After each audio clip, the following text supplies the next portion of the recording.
Spring football is virtually almost completely done. But we've got the NFL draft coming up. And last year, Malcolm Rodriguez was the biggest surprise in the NFL, definitely for rookies. His performance really set a bar for how some Oklahoma State guys, especially defensively, can carve out a niche in the NFL. And I think this draft class is going to be no different. You are Locked On Oklahoma State, your daily podcast on the Oklahoma State Cowboys, part of the Locked On Podcast Network, your team every day.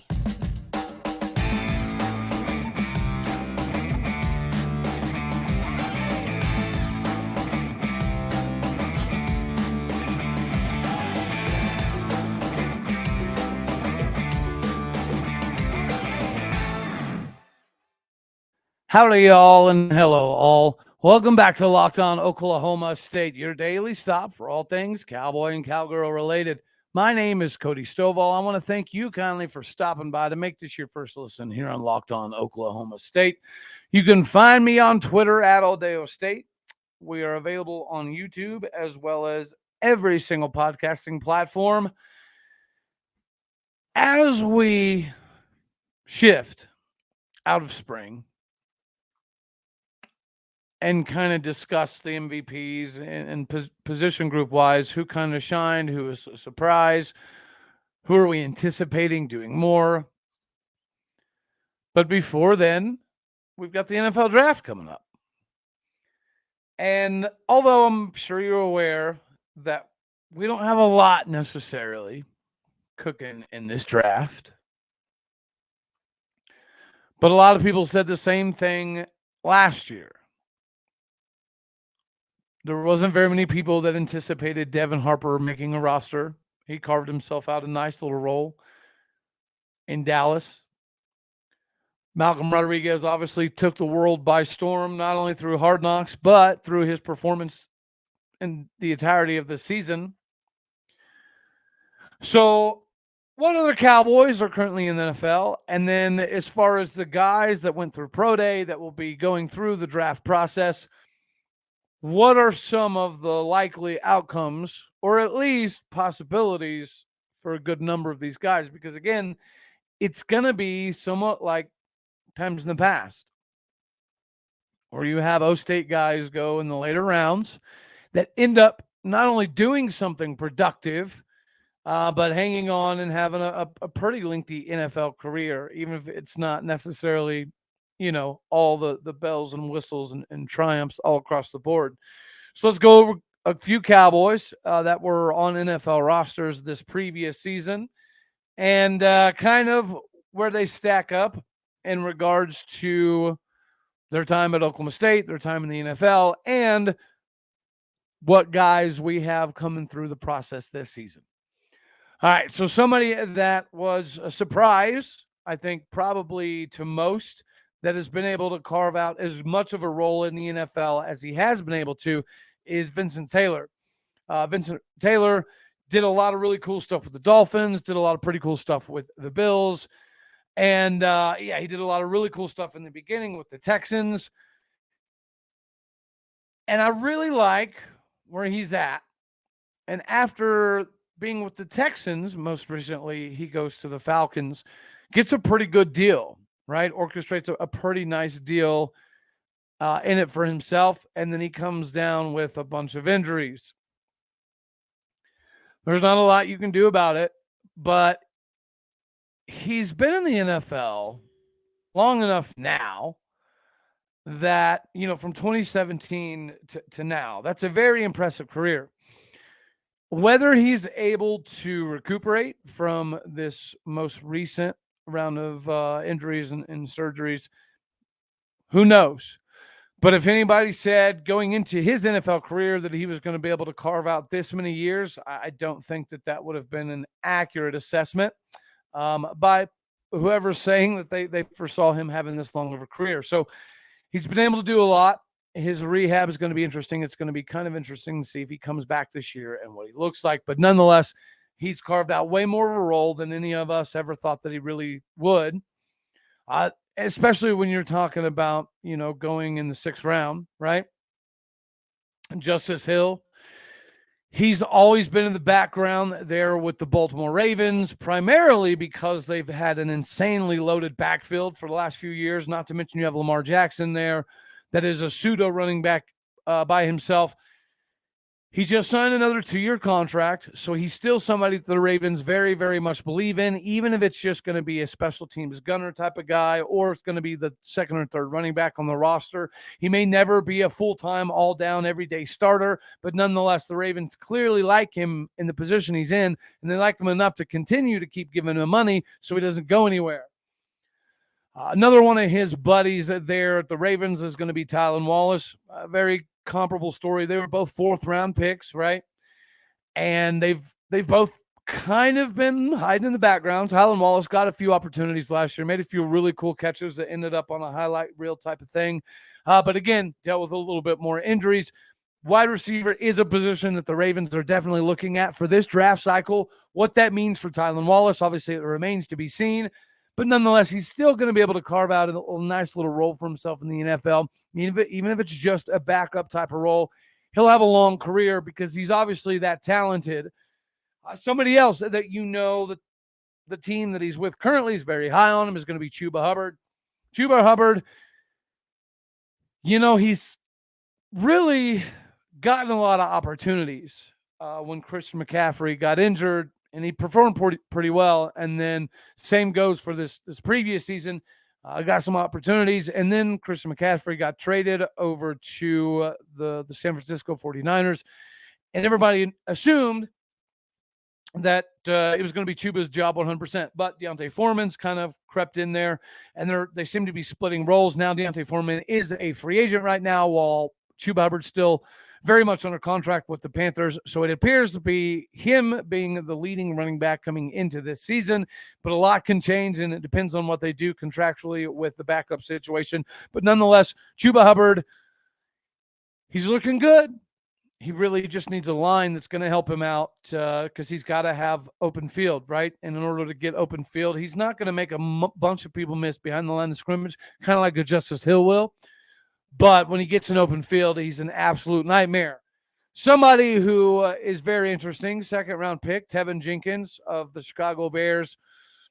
I even said when he got drafted, I thought that he was going to be a much better fit at right tackle as opposed to left tackle, even though he's drafted to play left tackle. Didn't quite work out. Went over to right tackle. Didn't do bad, but then he got shifted to right guard, and he looked absolutely phenomenal.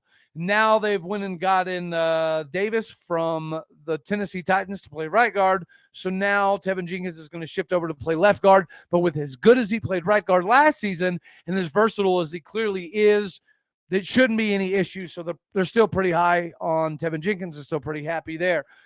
Trey Flowers, I think, obviously carved out a very good role when he was with the Seahawks. They moved him to cornerback, played a hybrid Cam Chancellor style of very aggressive cornerback, and he has since moved on to the Bengals. He does play quite a bit, even if it's in a little bit of a reserve role. But being in that reserve role this last season, I'm intrigued to see what he does moving forward. I think he's still got something in the tank. I think he's still got enough left to be a starter somewhere. But we shall see what he does this season or this offseason into the shakeups that typically happen after the preseason. We'll see where it shakes out, but I think he's still probably in pretty good position.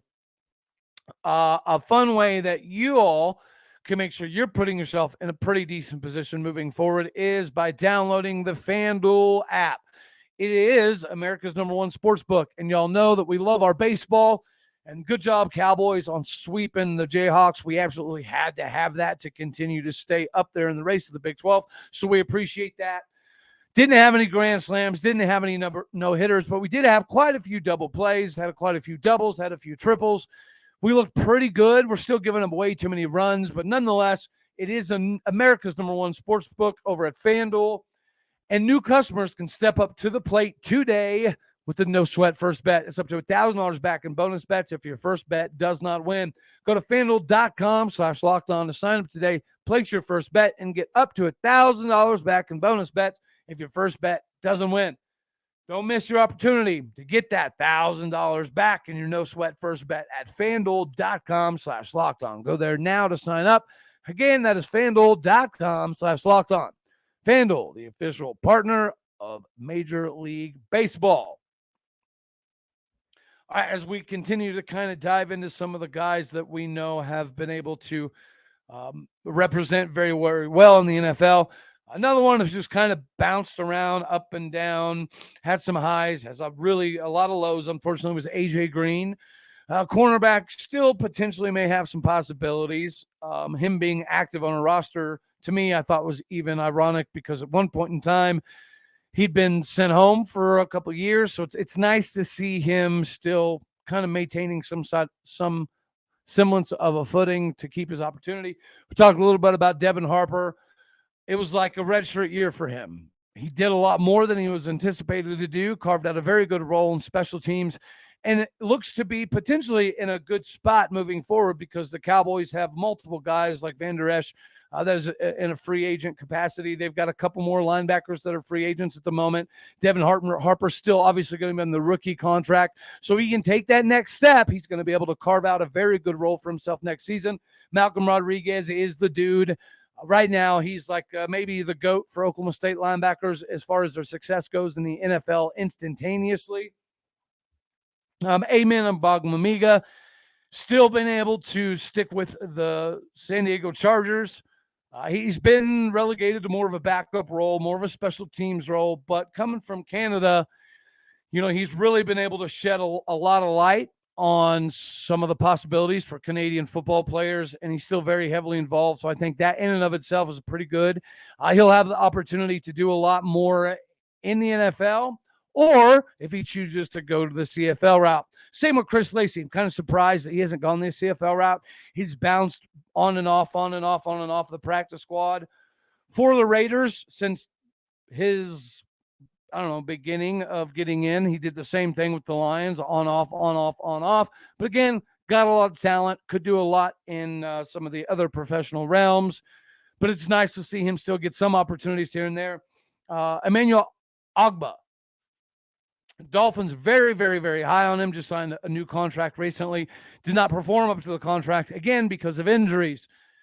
They're still very high on him. I just read an article today that his agent is saying that he knows he didn't necessarily live up to his end of the bargain, but he definitely wants to stay in Miami because of the cap space and everything. In order to do so, it does appear as he might have to take a little bit of meat off the bone of his contract and be willing to shave a little off the top to make it work. He does strike me as the type of dude we all know that he's probably going to be willing to do so because he also knows he didn't do what he was supposed to do.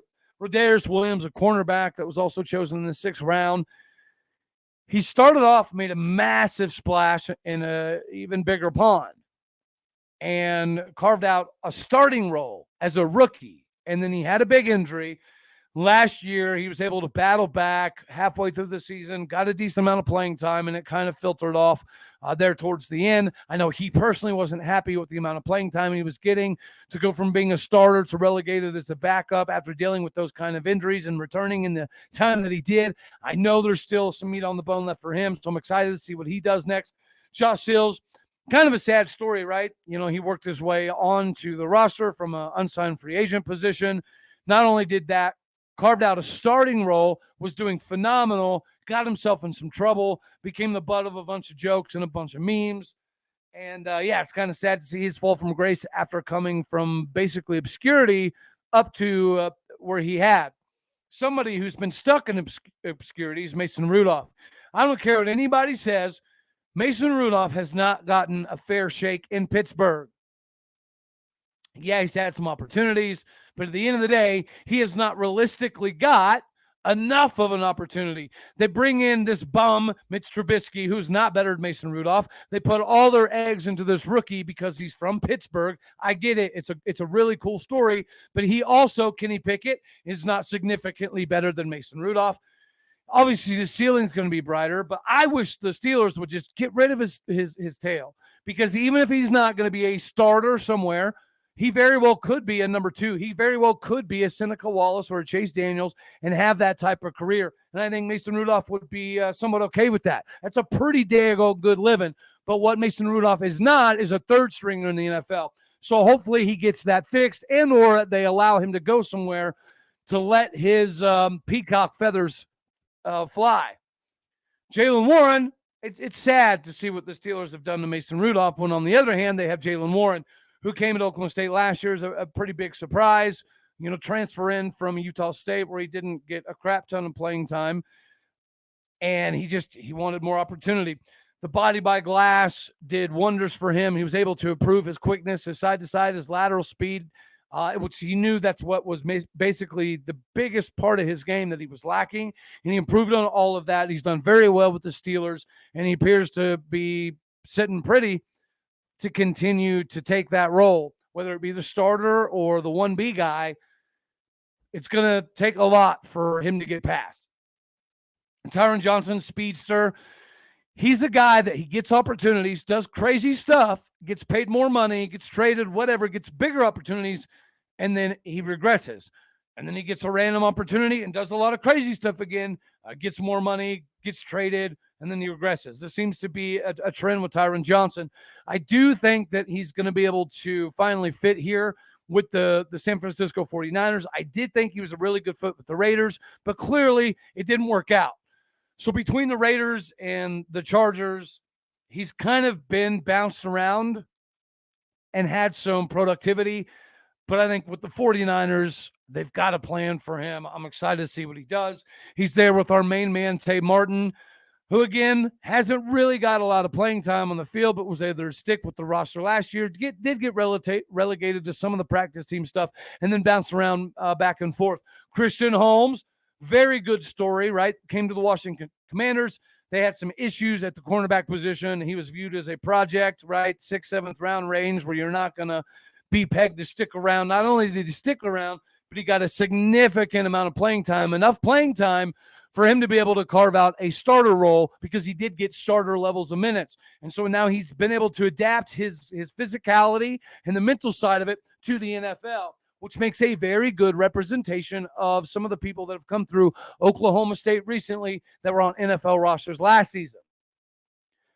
Now let's get into the guys that we know are coming through this draft process, and can any of them carve out a decent role? Or are they going to be relegated to kind of, trying other places? One of them being Sione Asi. I wish, we had a definitive reasoning as to why he left, but nonetheless, it is what it is. But just above 6 foot, 303 pounds, it's hard to teach that kind of weight. And I think someone that he'll be reminiscent of is maybe a Vincent Taylor. I don't think he quite has the talent that Vincent Taylor had. But, he's going to cause some problems for some people as far as offensive linemen go. So he'll get an unsigned free agent opportunity. It'll be kind of cool to see if he's able to shake any trees there. Lamont Bishop, linebacker that we all anticipated having back. I know he wanted to be back. He also anticipated being back. Got robbed. We don't exactly know why. But at 6'2", darn near 240 pounds, running a 4.6, almost a 32-inch vertical, 9'2", 9'3", broad jump. His bench press, I think he put up 16, 17, which isn't bad at his pro day. But, I think he's somebody who could potentially make a roster, be a practice squad type of dude, be on a special team. So don't be super surprised if he goes from not playing very much at all at Oklahoma State University to making some semblance of a roster or practice squad or something to that effect in the NFL. Tanner Brown, not only is an interesting prospect as a kicker, but there's only so many kicking jobs. So it's really hard for these guys to carve out much of a role. He might be a little bit different. Tanner Brown might be somebody who is able to latch on to some spot, even if it takes a while. Brendan Evers, we all know the story there. I don't see Brendan Evers as an NFL type of guy, but we've been proven wrong before, not just because of the talent, but it's more of the injuries. He could never stay healthy in Stillwater. I don't see how he's going to be able to do so in the NFL either. Tom Hutton, kind of similar to Tanner Brown, right? He's got a booming leg. He's got the ability to put a funky spin on it. and kick it in different spots on purpose, right? The directional kicking, he's gotten pretty good at that. He can roll. He can kick with both legs for the most part. So his versatility should get him in some locker rooms, which anytime you get in, it gives you the opportunity to make it. The person snapping him the ball, ironically enough, Matt Hembrough, he will absolutely be in the NFL. He will be able to stick with an NFL roster. If it's not immediately, it won't take him too daggone long. And yeah, at 6'2", 240 pounds, maybe it's not ideal size, but he does run a 4.7 40. He does have almost a 36 or 37-inch vertical jump. He's got almost a 10 or 9.9, 9.8 broad jump. He was able to throw up 22 reps for his pro day, which would have ranked him like top 3, top 5 in a bunch of the NFL classifications. He would have even ranked top 3, top 5 in some of the DB linebacker type classifications as well. Braden Johnson, wide receiver, wish him the best, got 4.4 speed, got a 38-inch vertical, got a 9.11 broad jump, threw up 16, 17 reps at his pro day. Might be able to do something in the NFL, but kind of comparable to Brendan Evers, who was never able to stay healthy. Brock Martin, kind of similar to Brendan Evers. He was not happy with most of his pro day. I know that. He's a very hard worker, but, he might be somebody that's more okay with just living his life on a farm than dealing with any of the bureaucratic crap that comes with the NFL. Could he potentially make something? It's possible. He's got the talent to do it, but he doesn't have a lot of bulk film for them to basically go over and solidify him as an NFL guy. CJ Tate, cool story, right? He was always the guy who dominated spring game. He was one of the wide receivers who captivated everybody's attention every spring. And then come season, he didn't really see the field all that often. So yeah, could he carve out a little bit of a role somewhere in the CFL? I think it's very possible. NFL, I don't see it likely. So let's get to the dudes that we think will have the opportunity to get drafted. And that's going to be Jason Taylor II, other than Matt Hembrough. I know they don't really draft very many long snappers, and the guy from UCF may be the only long snapper drafted. But if there is 2 drafted, my guess would be Matt Hembrough would be the other one. Regardless, he's going to get the opportunity as an unsigned free agent, and I can't wait for it. Jason Taylor II should not be passed up. At 5'11", 204 pounds, he's another one that you have seen his maturation process at Oklahoma State, and he was playing as a freshman. And every year you saw that ball hawk, that dog that wasn't afraid to stick his nose in there and lay the wood. He's got a very good instinct for what he's, looking at. And maybe we get a little bit caught up in how good he was at Oklahoma State because he was always there for the big play, right? He was always there in concerning moments where we needed him. He's going to be able to be deployed in a multitude of manners. And if teams are honest with all of their assessments, he's got an NFL frame. He's got a lot of power when he tackles. You can blitz him and he not be a liability. He can help string plays out east to west and, again, not be a liability. His overall speed and agility maybe aren't exactly what teams are looking for, but he does have the skills to possess the football in midair. He's good at high pointing, which makes him a pretty good deep safety. Figuring out where he's going to be able to find a role is going to be contingent upon what style of defense teams are looking for. If he gets to the right system, I think he could not only provide really good depth, but he could end up participating in all 4 phases of the game throughout his career. He's too good to not play. He tracks the ball very well. He can function as a linebacker when need be.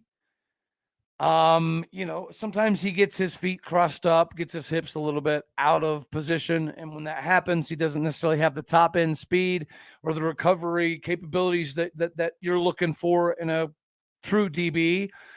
But the things that he lacks, we know that he makes up for in athleticism and intelligence and things of that nature. So my guess would be round 5.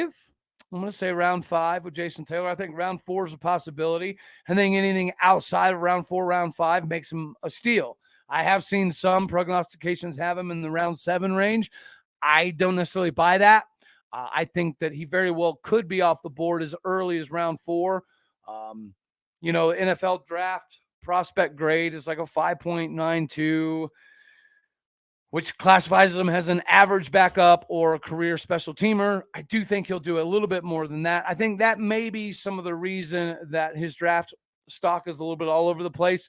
But me personally, if he goes anywhere after the 5th round, I will be surprised. If he goes before the 4th, I might be a little bit surprised as well. But I think 4th round is very manageable and doable for him. Another one that we know is going to likely get drafted is going to be Tyler Lacy. On his prospect grade, he was graded above Jason Taylor II. He was graded in the low 6s range, classified as a really good NFL backup with potential starter level in the NFL. We've seen what he's been able to do at Oklahoma State, and his versatility is the thing that's going to allow him to do a decent job in the NFL. And him throwing up 30 bench press reps was a really good count for himself. 5'1" in the 40, 28.5 on the vertical. A really good 10 split for a big dude. Good shuttle time.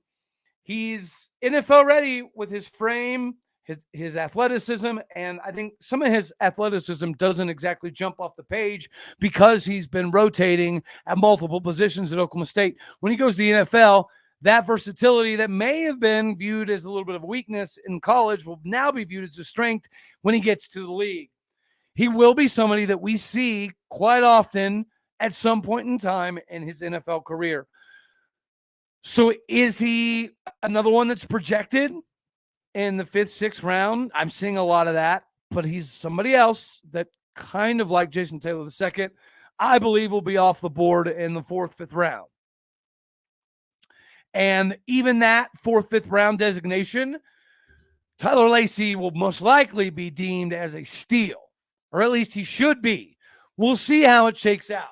But I hope I was allowing you to walk through a little bit of memory lane today and hit some of the guys that were still actively on NFL rosters this previous season, as well as the guys that we got going into the draft. But I want to hear from you. Who are some of the guys that I mentioned that you're most excited about in this upcoming season, as well as let me know in the comments down below, out of all the guys that we had participate in the Pro Day that are going to have the opportunity to have their name called, is there somebody that we're missing? Is there going to be a big surprise or two? Let me know down in the comments.